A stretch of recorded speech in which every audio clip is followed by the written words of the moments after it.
Hello there, welcome back. Today I will tell you how to draw a spider. So grab your pencil, eraser, sketch pens and let's start together. First, let's draw a big circle and a small circle for the abdomen and the face. Now let's draw the legs.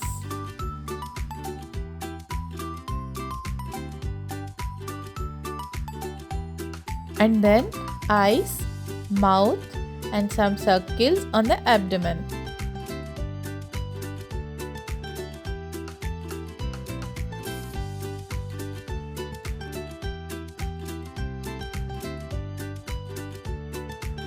Now, using a black marker or a black sketch, let's draw the outline.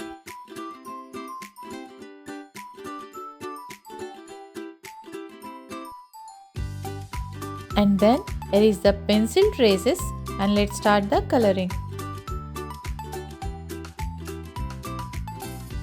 Okay buddies, that is all for today. See you in the next video. Till then, bye bye.